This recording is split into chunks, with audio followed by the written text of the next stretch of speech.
The red and blue lights didn't rattle her. They bored her. Sarah Mendez had been in tighter spots than a back-road traffic stop in Caldwell County, Georgia. She had stared down cartel enforcers in Juarez. She had sat across interrogation tables from men who had buried people in the desert. A set of flashing cruiser lights on a Tuesday night was not pressure. It was an inconvenience. Officer Gerald Early, however, thought differently. To Gerald, those lights were a crown. A signal to the world that he was the most powerful thing on this stretch of Highway 31. He saw a dented black Jeep Cherokee with a cracked taillight, a woman with natural hair and tired eyes, and a registration that came back with a name he didn't recognize. He saw easy prey. He saw a Tuesday night that was about to get interesting. What he didn't see was the federal credentials locked in the center console. He didn't see the encrypted FBI burner phone active on a live operation channel. He didn't see the sealed RICO indictment sitting in a manila envelope on a back seat, with the name of Caldwell County's own sheriff printed on page 1. Gerald Early had no idea. He had just pulled over the woman who was 3 days away from bringing down his entire department. He thought he was picking a fight. He was walking into a trap he built himself.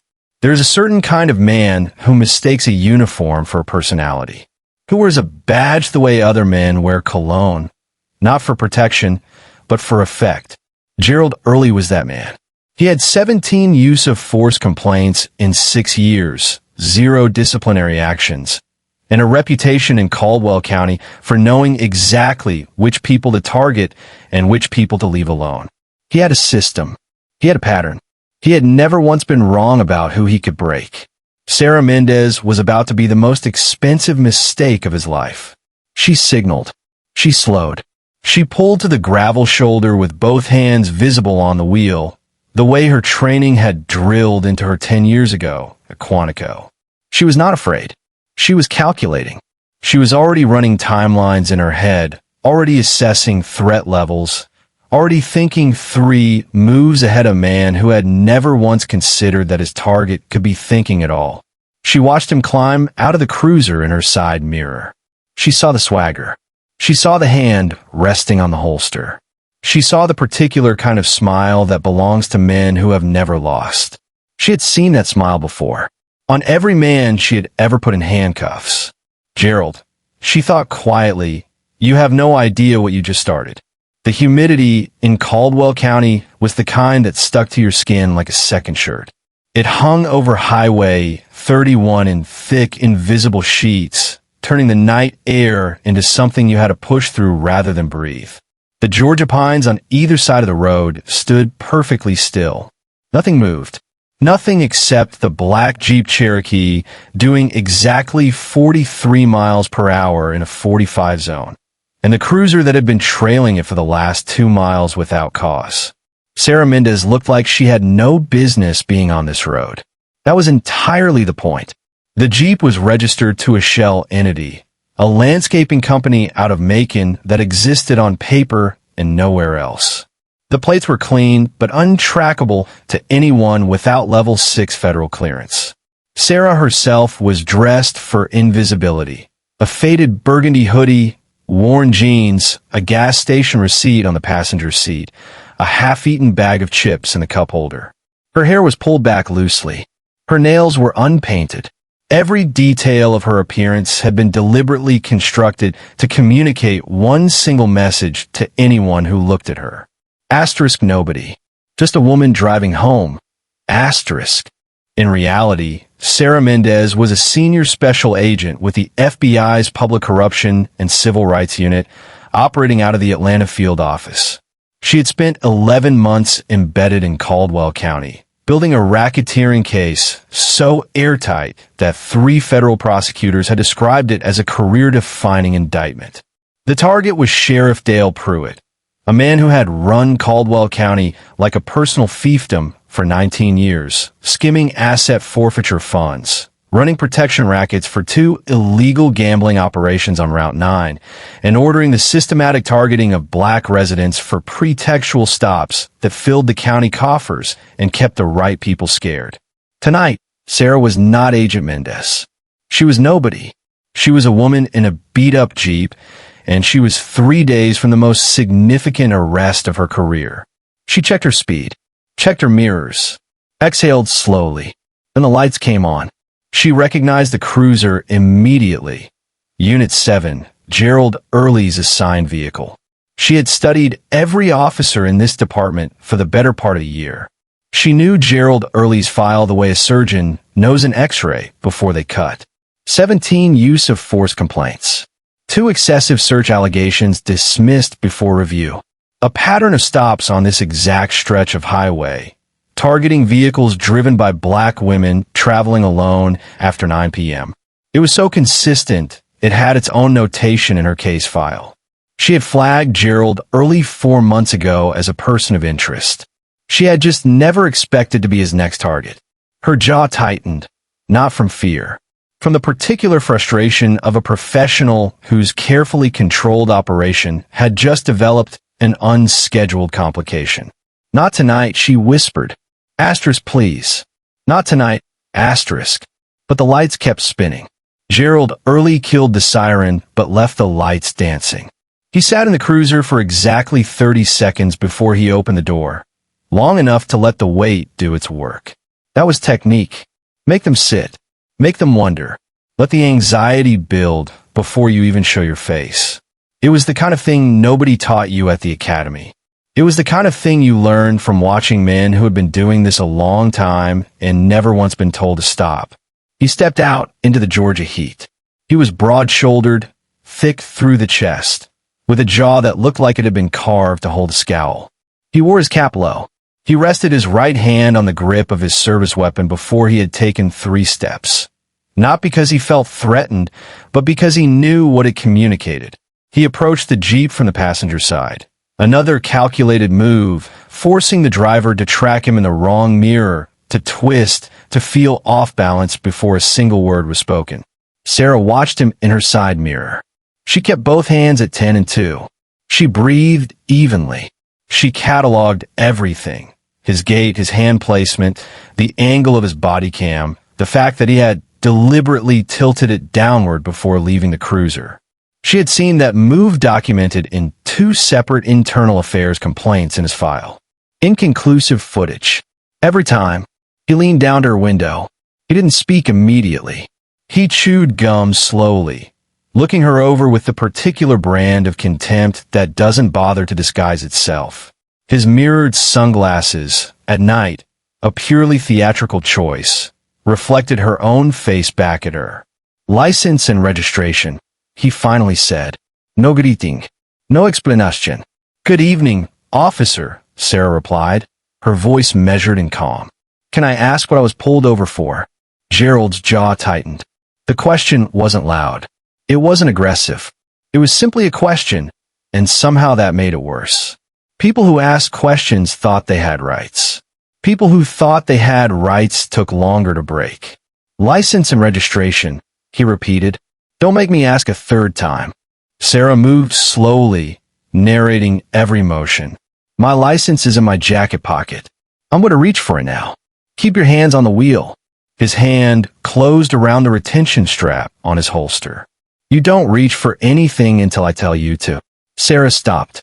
She calculated the distance. She calculated the threat. Gerald Early was not afraid of her. He was annoyed by her. And an annoyed man with a badge and a weapon and 17 complaints behind him was its own category of dangerous. Step out of the vehicle, he ordered. Sarah raised an eyebrow. For a routine traffic stop? I smell marijuana. The lie came out smooth as butter. Practiced. Effortless. The oldest fabrication in the manual. Unverifiable, unchallengeable, and completely sufficient to justify whatever came next. Gerald Early smiled.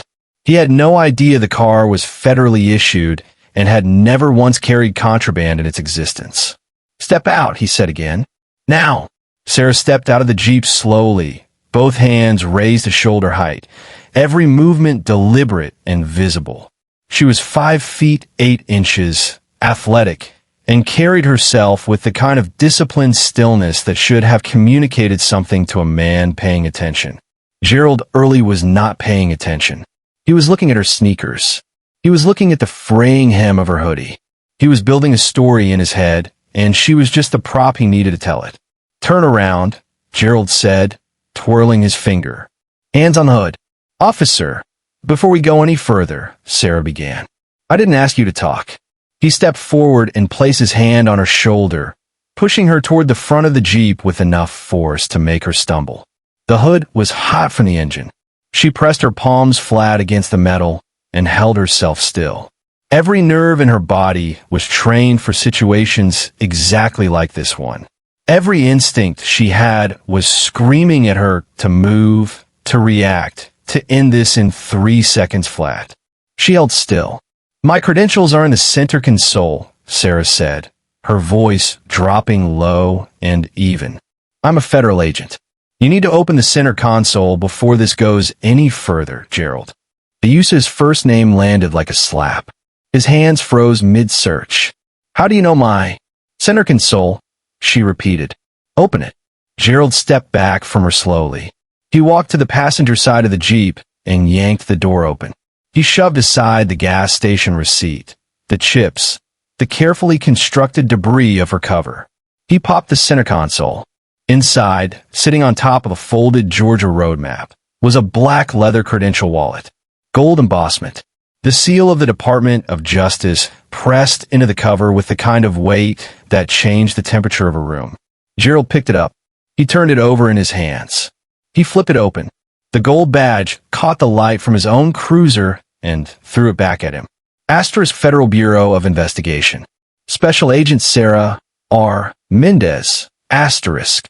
The photograph matched the woman currently standing with her hands on the hood of the vehicle he had just illegally detained. Gerald Early stood completely still for 4 full seconds. In those 4 seconds, everything was still reversible. He could walk back to Sarah. He could uncuff her. He could apologize, let her go, pray she had bigger targets to chase than a back road patrol officer with a pattern problem. It would have been humiliating. It would have ended his reputation in Caldwell County overnight. It would have saved him. Instead, something darker and more practice took over. The same instinct that had buried 17 complaints and walked away clean every single time. Gerald Early snapped the credential wallet shut. He looked once over his shoulder at the empty highway, and he put in his own pocket. "Nothing in there," he called out, his voice only slightly unsteady. "Just trash." Sarah closed her eyes for exactly 1 second. He had just crossed the line from misconduct into felony, from bully into criminal, from a problem she could manage into a case that was going to end his life as he knew it. "You just buried yourself, Gerald," she thought, "and I'm going to hand you the shovel." The back of Gerald Early's cruiser smelled of industrial cleaner and old fear. Sarah sat with her wrist cuffed too tight behind her back, her shoulder throbbing where Gerald had wrenched it during the pat-down, the Georgia highway disappearing behind her through the scratched plexiglass partition. She was memorizing everything. Left on Birchwood, right on Memorial. Speed 62 in a 35. Reckless operation of a department vehicle. That was 4 separate violations before they even reached the station. She was not panicking. She was building a case. Gerald, however, was unraveling. She could see it in the way his eyes kept jumping to the rearview mirror, checking her, then checking the road, then checking his own reflection like he was searching for something reassuring in his own face and not finding it. The credential wallet sat in his breast pocket like a hot coal. He knew what it meant. Some part of him, buried under 19 years of impunity, understood exactly what he had done the moment he put that badge in his pocket instead of putting it back in her hand. The Caldwell County Precinct was a squat concrete building that had last been renovated during the Carter administration. Gerald hauled Sarah through the rear sally port without logging her arrival. The first procedural violation of what would eventually become a 17-count federal charge sheet. The booking desk officer, a heavy-set man named Deputy Stills, looked up from a crossword puzzle and opened his mouth to ask the standard intake questions. "She's been a holding," Gerald said, cutting him off. "Skip the paperwork. She's combative." Deputy Stills looked at Sarah, who was standing perfectly still with her hands cuffed behind her back, expression neutral, not a single thing about her communicating combative. He looked back at Gerald. He looked back down at his crossword. Room 4, he said. Sarah was shoved into a 6x8 cell that smelled of mildew and old paint. The door slammed. The lock engaged with a sound like a period at the end of a sentence. Gerald's face appeared in the reinforced window for exactly 3 seconds before disappearing down the hallway toward the stairwell that led to the second floor and the office of Chief Raymond Cobb. Chief Raymond Cobb was the kind of man who had learned long ago that the law was a tool, not a boundary. He sat behind a mahogany desk covered in civic awards and fishing photographs, and he listened without expression as Gerald laid out what had happened on Highway 31. When Gerald placed the credential wall on the desk, Cobb didn't flinch. He picked it up. He read the name. He set it down with the careful precision of a man doing arithmetic. How many people saw this? Cobb asked quietly. Nobody, Gerald said. Stills didn't ask questions. Cobb stood and walked to his window. Below in the impound lot, Sarah's black Jeep Cherokee sat under a flickering fluorescent light. She's not here on vacation, Gerald. Cobb's voice was barely above a whisper. She's been hunting this department. You just caught the hunter. He unlocked his bottom desk drawer. He removed a clear evidence bag containing a quantity of cocaine that had never been logged. Get to that Jeep, Cobb said, deep under the driver's seat. Make it look like it's been there a while. He placed the bag on the desk between them. And, Gerald, delete the body cam footage. Hard delete. Tonight. Gerald stared at the bag. Every remaining exit door in his life quietly locked itself shut. He picked it up. Cell 4 had no window. The single fluorescent tube above Sarah's head buzzed at a frequency that was either 60 hertz or the specific pitch of institutional despair. She had never been able to determine which. The mattress was a 2-inch foam slab covered in vinyl that had cracked along every seam. The walls were cinder block painted the particular shade of green that governments had chosen for decades to communicate that comfort was never the intention. Sarah Mendez sat cross-legged in the center of the mattress and closed her eyes. She was not panicking. Panic was a luxury she had never been able to afford and had trained herself out of entirely during her second year at Quantico. What she was doing instead was considerably more dangerous to Gerald Early and Raymond Cobb than any amount of noise she could have made from behind a locked door. She was thinking. She reconstructed the timeline precisely. Pulled over at 9:47 p.m. based on the cruiser clock she had clocked in her mirror. Left on Birchwood, right on Memorial, 6 minutes of drive time at reckless speed. No intact processing. No fingerprints. No mugsot. No phone call. No record of her existence anywhere in this building's official paperwork, which meant that when her team came, and they were coming, Gerald Early and Raymond Cobb would not be able to produce a single procedurally compliant document to justify her detention. They had not arrested her. They had kidnapped her. The distinction was going to matter enormously in a federal courtroom. She had missed her first check-in at 10 p.m. The protocol was automatic and unforgiving, a dead man's switch built into the FBI's undercover operations framework. Miss one check-in, the system flags yellow. Miss the second at 10:30, it goes red. At red, her encrypted GPS tracker, sewn into the lining of her hoodie, not on her phone, not anywhere Gerald had thought to look, began transmitting her precise coordinates to the operations center in Atlanta every 90 seconds. It was currently 10:14 p.m., 16 minutes until red alert. Sarah opened her eyes and looked at the wall separating her cell from cell 3. She had heard movement on the other side since they brought her in. Soft sounds. Someone trying to be small and quiet in a small, quiet place. Hey, she said, her voice low and even. Cell 3. I know you're awake. A pause. Then a careful, cautious voice. Who's asking? My name is Sarah.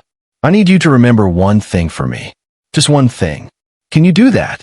Another pause. Longer this time. Depends what it is. Officer Gerald Early brought me in at approximately 9:53 p.m. No booking. No processing. He told Deputy Stills I was combative. She paused. I was not combative. You heard everything from the moment I came through that door. Did you hear anything that sounded like a woman being combative?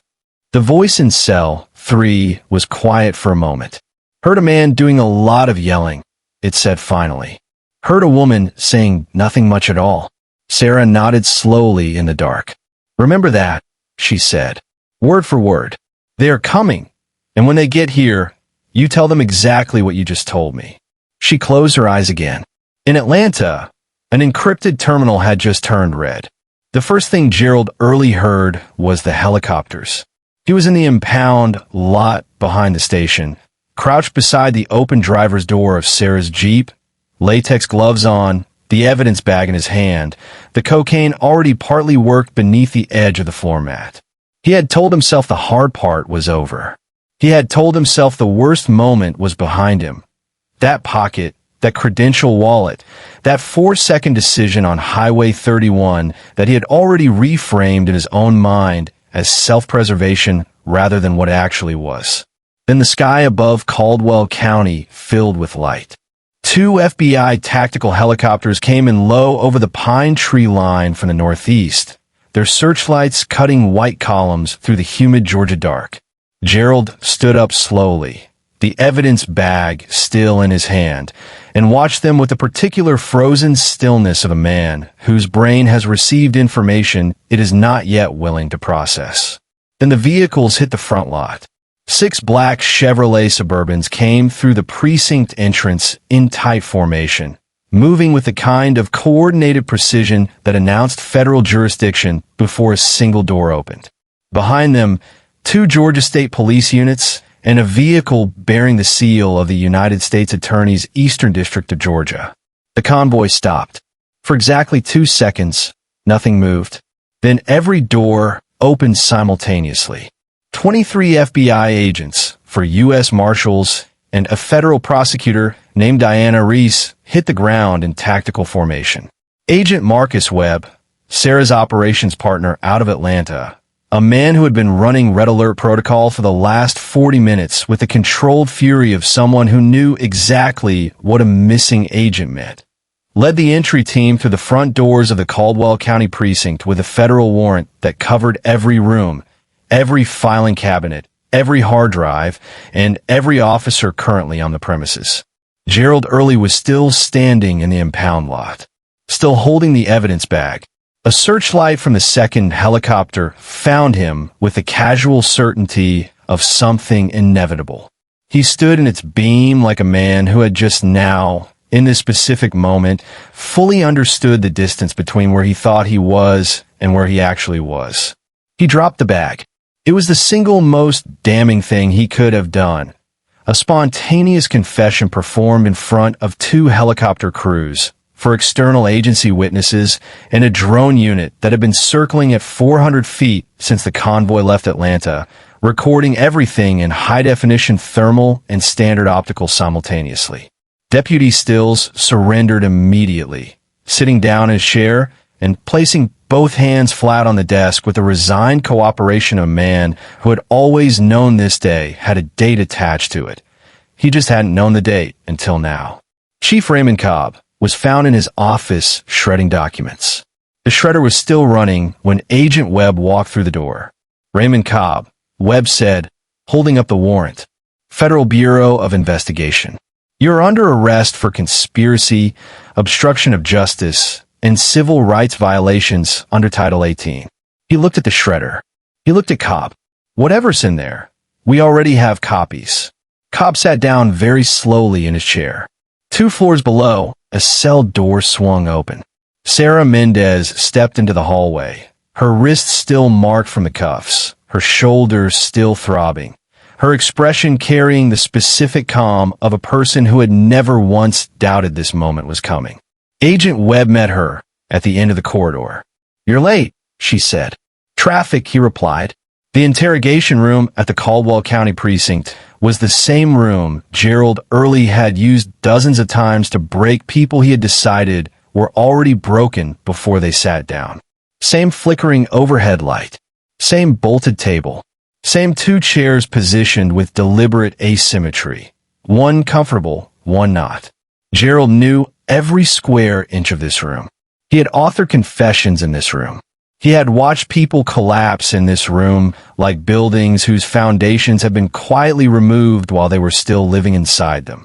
He had never once imagined sitting on the wrong side of the table. Sarah Mendez walked in and sat down across from him without a word. She placed a single manila folder on the table between them and left it closed. She had changed into clean clothes, a crisp white shirt, dark slacks, her FBI credentials now visible and deliberate on her belt. The transformation from the woman in the faded burgundy hoodie to the federal agent sitting across from him now was so complete that Gerald found himself struggling to reconcile them as the same person. That was the point. She let the silence work for 90 seconds. Gerald filled it immediately, the way guilty people always do. "I want a lawyer," he said. "Your lawyer is in the building," Sarah replied evenly. "You'll have access in approximately 12 minutes. What happens in the next 12 minutes is entirely your choice." She opened the folder. She turned it to face him. Gerald looked down. Photographs, timeline documents, transcripts, a still frame from the helicopter drone footage. Gerald crouched beside the Jeep, evidence bag in hand, caught in a searchlight at the precise moment of maximum guilt. A second photograph, Gerald in the beam, bag dropping, face fully visible, expression containing everything a jury would ever need to see. "We have the body cam footage," Sarah said. The hard delete failed. Forensic recovery pulled 94% of the file, enough for full audio and partial video of the traffic stop, the pat-down, and the credential discovery. She paused. "We have the moment you put my badge in your pocket, Gerald. We have you telling Sergeant Stills I was combative. We have Chief Cobb on a recorded desk phone calling the county prosecutor at 10:08 p.m. to fast-track a fabricated drug charge." She closed the folder. "We have everything." Gerald's face had gone the color of old concrete. He started. "That's entrapment." Sarah looked at him with the patience of someone who had heard that word used incorrectly more times than she could count. "Entrapment is when I manufacture a crime you wouldn't otherwise commit," she said. "I didn't make you corrupt, Gerald. I didn't make you pull me over without cause. I didn't make you plant evidence or pocket a federal badge or order a cover-up from your chief." She leaned forward slightly. "I just turned the lights on. You built everything in this folder yourself. Every single page." Gerald put his head in his hands. "My career," he whispered, "is over," Sarah said. "But your life doesn't have to follow it." She slid a single sheet across the table. "Raymond Cobb has already called his attorney. In about 9 minutes, he's going to tell the United States attorney that the cocaine was your idea, the stop was your call, and that he was operating under duress from a rogue officer with a history of excessive force." She let that settle. "He's going to make you the face of everything that happened in this department for the last 19 years. And Gerald, juries love a chief. Older man, community pillar. 19 years of civic photographs." She tapped the sheet. "Who do you think they're going to believe?" Gerald looked up. His eyes were red. "What do you want?" he whispered. "The ledger," Sarah said simply. "The asset forfeiture skimming. The protection payments from the Route 9 operations. The names of the county officials who knew. All of it." She slid a pen across the table. "Give me the full picture of what this department has been doing to the people of Caldwell County, and I will make sure the United States attorney understands who the architect was and who was the instrument." Gerald stared at the pen for a long time. Then he picked it up. The footage hit the internet at 6:14 a.m. It came from two sources simultaneously. A trucker's dash cam that had captured the entire Highway 31 stop from a distance of 40 feet, and the FBI's own drone footage released by the Department of Justice as part of a formal public transparency statement. Within 90 minutes, it had been viewed 11 million times. Within 3 hours, it had a name. People were calling it simply the drop. The trucker's footage showed everything the body cam had been angled to miss. It showed Gerald early approaching the Jeep with his hand already on his weapon. It showed a compliant woman with both hands visible being shoved against a hot hood. It showed a search conducted with the casual brutality of a man who had done this exact thing so many times it had become muscle memory. It showed a badge wallet being found, examined, and pocketed in one fluid, damning motion. The drone footage showed Gerald in the impound lot. It showed every second of what happened next. The public reaction did not build gradually. It detonated. Protests appeared outside the Caldwell County precinct before noon, a crowd of several hundred that doubled by evening and tripled by the following morning. The governor of Georgia suspended the entire Caldwell County Sheriff's Department pending federal review within 36 hours of the footage's release. Four county commissioners resigned by the end of the week. The county prosecutor who had received Raymond Cobb's 10:08 p.m. phone call retained private counsel and began cooperating with federal investigators before he was formally asked. Gerald Early's attorney filed 3 separate motions to suppress the drone footage. All 3 were denied. The federal trial of Gerald Thomas Early opened on a Tuesday morning in the Northern District of Georgia Courthouse in Atlanta. The gallery was full. The press section was standing room only. Sarah Mendez sat in the front row directly behind the prosecution table, her FBI credentials on her belt, her posture carrying the composed authority of someone who had spent 11 months building every brick of what was about to happen. The prosecution's opening statement lasted 40 minutes. It was followed by 4 days of testimony. Dispatcher Nadia Coulter took the stand and wept openly as she testified that Gerald Early's claim of smelling marijuana on Highway 31 was a known department code. An internal joke, she called it, her voice breaking on the word joke, used to justify stops that everyone in the precinct understood to be pretextual and everyone in the precinct had chosen, for years, to say nothing about. Forensic analysts confirmed that the cocaine found in Gerald's possession in the impound lot had been removed from the precinct's own evidence locker. The chain of custody had been deliberately broken. The log had been falsified in Raymond Cobb's handwriting. A records analyst presented 17 years of stop data from Caldwell County, broken down by race, time of day, and outcome. The pattern was so consistent, so mathematically undeniable, that 3 jurors visibly reacted when the chart appeared on the courtroom screen. Then Sarah Mendez took the stand. The room went completely still. Prosecutor Diana Reese approached the witness box with the measured confidence of someone holding every card in the deck. "Agent Mendez," she said, "in your 11 years with the Bureau, have you encountered an officer like the defendant?" Sarah turned and looked directly at Gerald Early. He looked at the table. "I have investigated cartels," Sarah said, her voice steady and clear. "I have built cases against organized crime families with operations across 4 states.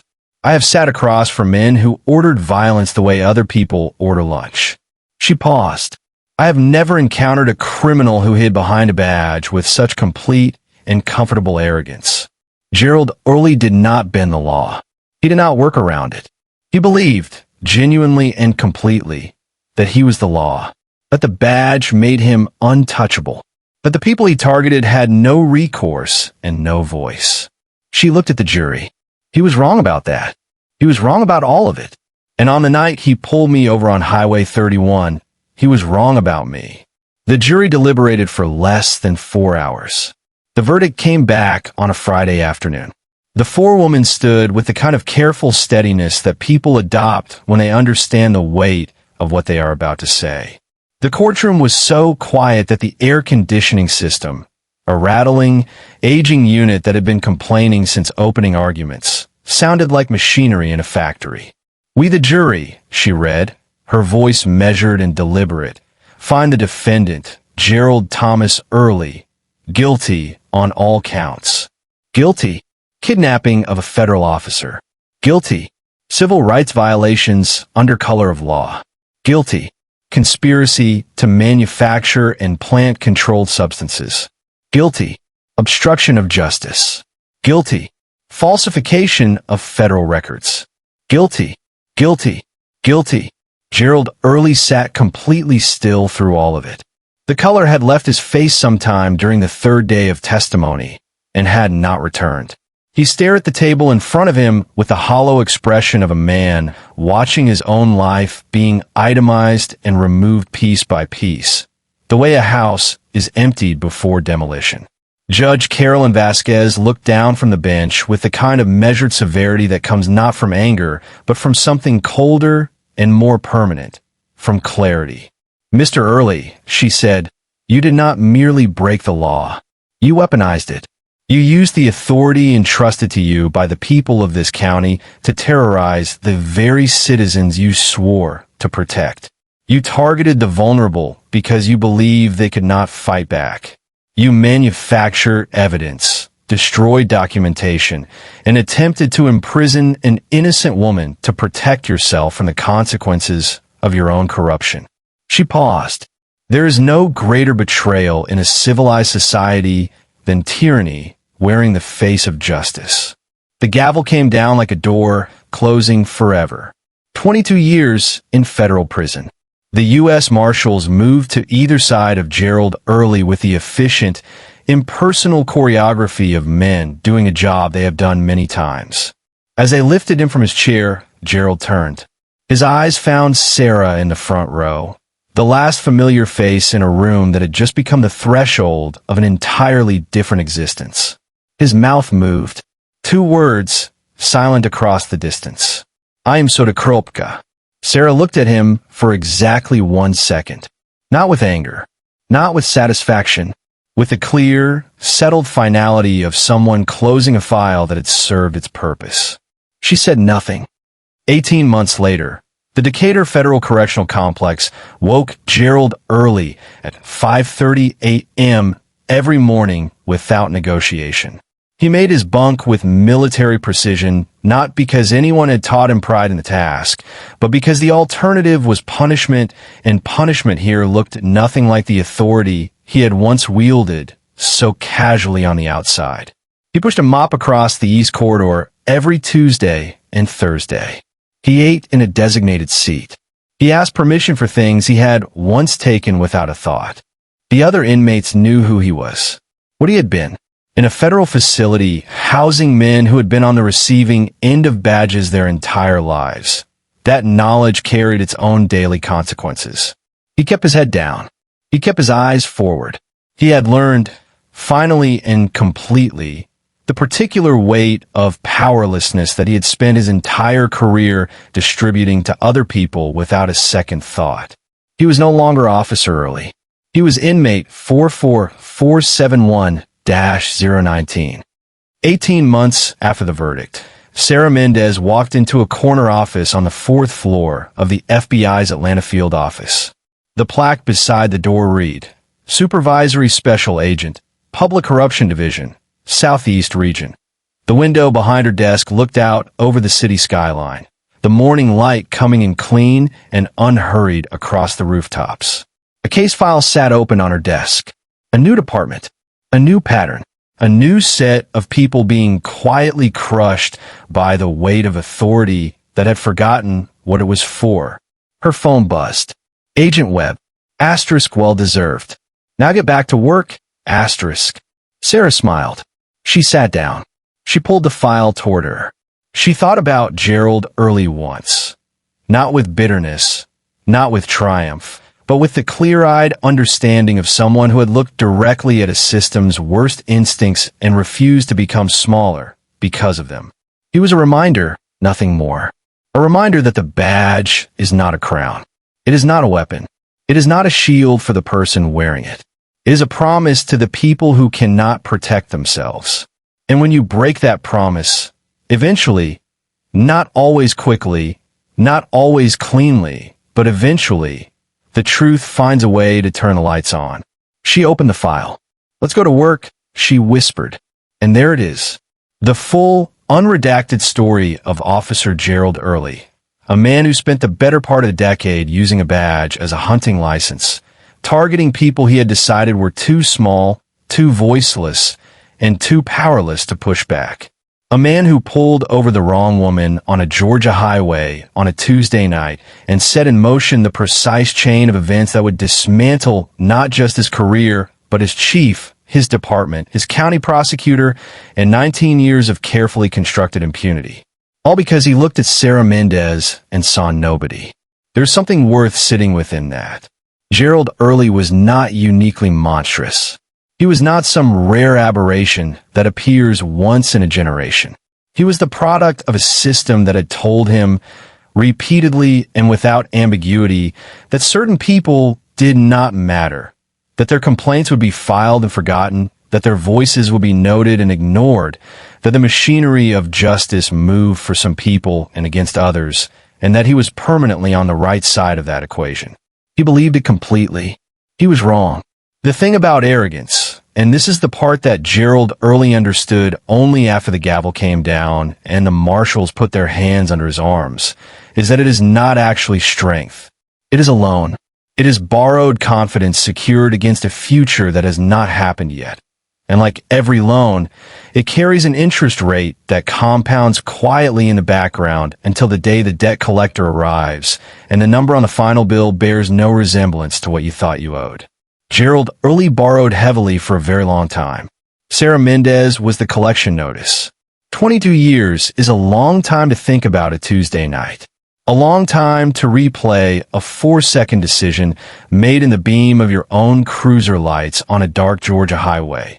The moment when everything was still reversible, when the exit was still clearly marked, when the only thing required was a fraction of the integrity the badge on your chest was supposed to represent.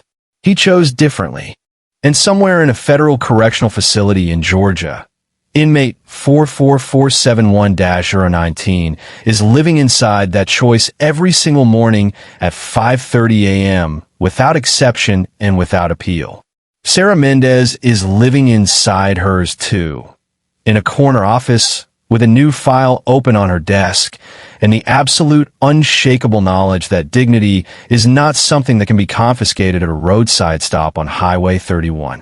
That truth does not require permission to exist. That the people this system was built to protect are worth every single hour of every single case. The badge is a promise. Keep it, or eventually, inevitably, the truth will find you in an impound lot holding evidence you planted yourself, standing in a light you cannot turn off. If this story satisfied something deep in you, the need to see arrogance finally meet its consequences, go ahead and hit that like button right now. It genuinely helps this channel reach the people who need to see stories like this one. Share this with someone who needs the reminder that power without integrity is just a countdown. And if you haven't already, subscribe and turn on notifications, because there are more stories coming. More cases. More moments where the system's worst instincts ran headfirst into the one person they should never have targeted. Thank you for watching. And remember this. Be careful how you treat people on the way up. You never know who they are. You never know what they carry. And you never know, not ever, who is already watching. See you in the next one.